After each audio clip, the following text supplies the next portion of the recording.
అందరికీ నమస్కారం. నేను మీ Haripriya. Welcome to my channel. ఇవాల్టి వీడియోలో ఇవాల్టి నుంచి దేవీ నవరాత్రులకు సంబంధించిన వీడియోస్ అన్నీ వస్తాయండి. మొదటి రోజు నుంచి 10వ రోజు వరకు ఏ విధంగా అమ్మవారిని పూజించాలి, ఏ నైవేద్యాలు సమర్పించాలి, అమ్మవారిని ఎలా అలంకరించుకోవాలి అనే విషయాలన్నీ కూడా చాలా డీటెయిల్డ్గా చెప్తాను. అది కూడా కలశ స్థాపన, అఖండ దీపం లేకుండా అమ్మవారిని చాలా సింపుల్గా ఏ విధంగా పూజించాలి అనేది చెప్తాను. అలాగే ఉద్వాసన ఎలా చెప్పాలి, శాకంబరి అవతారం గురించి లైన్గా వీడియోస్ అన్నీ వస్తాయండి. ఉదయం 11 గంటలకు వస్తాయి. తప్పకుండా మర్చిపోకుండా వాటన్నిటినీ ఆదరిస్తారని కోరుకుంటున్నాను. నేను ఆల్రెడీ కలశం పెట్టుకుని అఖండ దీపం పెట్టుకుని ఎలా పూజ చేసుకోవాలో ముందు వీడియోస్లో పోస్ట్ చేశాను కదా. ఆ వీడియోస్ మీరు మిస్ అయ్యి ఉంటే చూడడం, ఆ వీడియోస్ లింక్ డిస్క్రిప్షన్లో ఉంటాయి. ఒకసారి వీడియో అయిన తర్వాత చూడండి. ఈరోజు నేను చూపించే వీడియోలో కలశం పెట్టుకుని కూడా ఇదే పూజా విధానాన్ని ఫాలో అవ్వచ్చు. దేవీ నవరాత్రుల్లో అమ్మవారిని ఇంట్లో పెట్టుకుని పూజించుకుంటే చాలా మంచిది. మన స్తోమతను బట్టి అమ్మవారిని ప్రతి ఒక్కరూ పూజించుకోవచ్చు. అమ్మవారి ఫోటో ఒకటి ఉంటే చాలు. అమ్మవారి పూజ చేయడానికి ఎటువంటి భయాలు అక్కర్లేదు. అమ్మవారి మీద అపారమైన ప్రేమ, భక్తి శ్రద్ధలు ఉంటే చాలు. ఈ నవరాత్రుల్లో 9 రోజులు కూడా మనం పూజలు చేసుకుంటూ ఉంటాం కదా.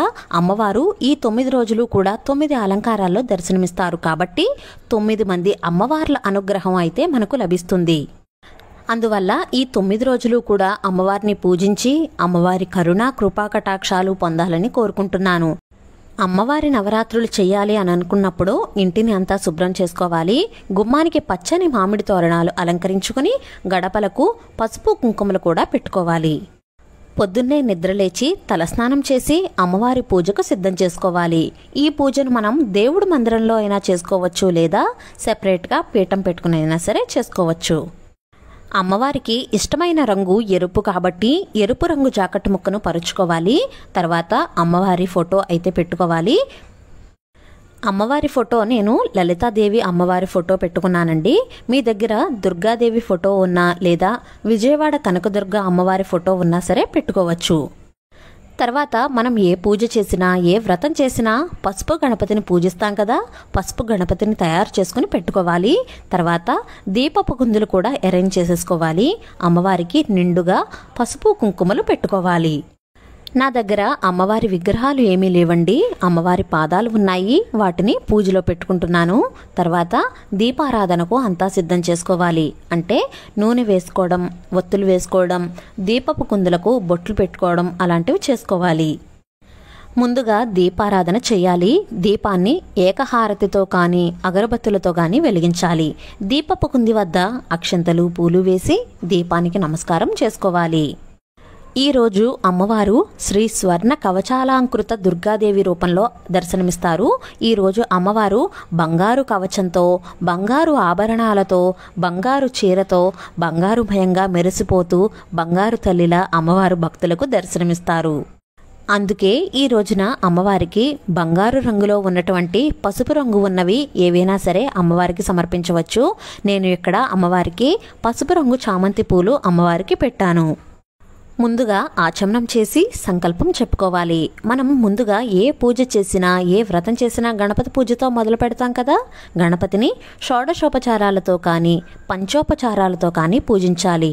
అంటే ధ్యానం, ఆవాహనం, ఆసనం, పాద్యం, అర్ఘ్యం, స్నానం, వస్త్రం, యజ్ఞోపవీతం, గంధం, అక్షింతలు సమర్పించిన తర్వాత ధూపం, దీపం కూడా చూపించి నైవేద్యంగా 2 అరటిపళ్ళు కానీ చిన్న బెల్లం ముక్కను కానీ నైవేద్యం పెట్టి మంగళహారతిని ఇచ్చి గణపతి పూజను ముగించుకోవాలి.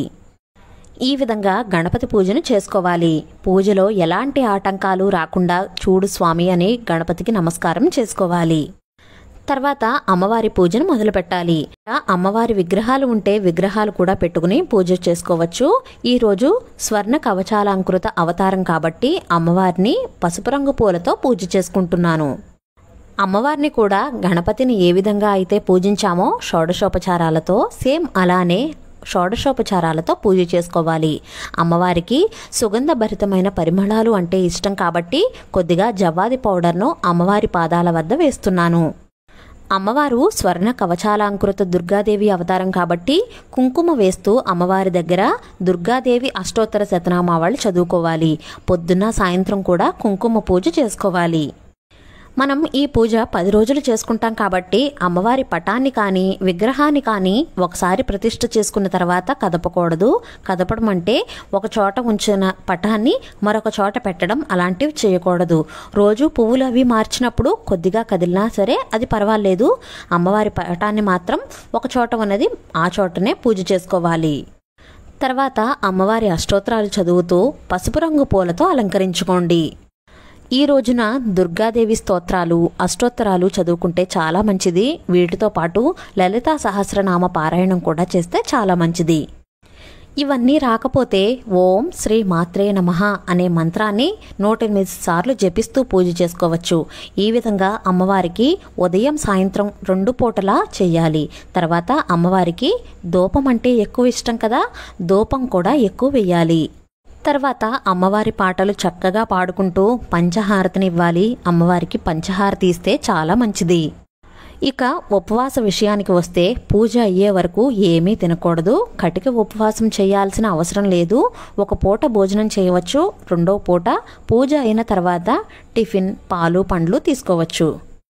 మనం ఈ పూజను 10 రోజులు చేసుకుంటాం కాబట్టి 10 రోజులు కూడా కటిక ఉపవాసం చేయాల్సిన అవసరం లేదు. కాబట్టి ఈ విధంగా ఆహారపు అలవాట్లు పాటిస్తే సరిపోతుంది. అలాగే ఈ 10 రోజులు కూడా సాత్విక ఆహారాన్ని తీసుకోండి. ఉల్లి వెల్లుల్లి తినకూడదు. బ్రహ్మచర్యం పాటించాలి. తర్వాత అమ్మవారికి నైవేద్యంగా చలివిడి వడపప్పు పానకం ముఖ్యంగా పాలతో చేసిన పాయసాన్ని ఈరోజు నైవేద్యంగా సమర్పించాలి. మొదటి రోజు కాబట్టి కొబ్బరికాయ కొట్టుకోండి. మిగిలిన రోజుల్లో కొట్టకపోయినా పర్వాలేదు. తర్వాత మనకు అందుబాటులో ఉన్న పళ్లను నైవేద్యంగా సమర్పించాలి. తర్వాత అమ్మవారికి కంపల్సరీగా తాంబూలాన్ని సమర్పించాలండి. ఈరోజు స్వర్ణ కవచాలంకృత దుర్గాదేవి అవతారం కాబట్టి అమ్మవారికి గోల్డెన్ కలర్ జాకెట్ ముక్కను పసుపు కుంకుమ గాజులు 2 అరటిపళ్ళు తమలపాకులు ఒక్క 2 పూలు వేసి అమ్మవారికి తాంబూలాన్ని సమర్పిస్తున్నాను. ఆ తర్వాత అమ్మవారికి మంగళహారతిని సమర్పించాలి. ఏవైనా మంగళహారతి పాటలు వస్తే చక్కగా పాడుకుంటూ అమ్మవారికి నీరాజనాన్ని సమర్పించాలి. ఈ విధంగా అమ్మవారికి మొదటి రోజు పూజను చేసుకోవాలి.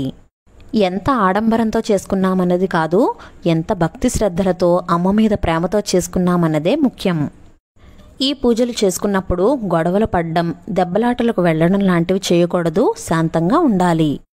అమ్మవారిని పొద్దున్న సాయంత్రం కూడా క్రమం తప్పకుండా పూజ చేసుకోవాలి. వీలున్నప్పుడల్లా నిరంతరం అమ్మవారిని ఓం శ్రీ మాత్రే నమః అనే నామాన్ని స్మరించుకోండి. చాలా మంచిది. ఈ నియమాలన్నీ పాటిస్తూ అమ్మవారిని భక్తి శ్రద్ధలతో పూజిస్తూ ఉంటే అమ్మవారి కరుణా కృపా కటాక్షాలు మనతోనే ఉంటాయి. చేసే ప్రతి పనిలోనూ కూడా విజయాన్ని సాధిస్తాము. అందరూ తప్పకుండా ఈ నవరాత్రి పూజలు మొదటి రోజు నుంచి చేసుకోవాలని ఆశిస్తున్నాను.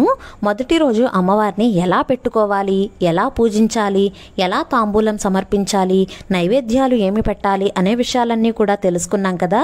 మీకు ఏమైనా డౌట్స్ ఉంటే నన్ను కామెంట్స్లో అడగండి. వీడియో నచ్చినట్లయితే please like, share, subscribe to my channel. Thank you for watching.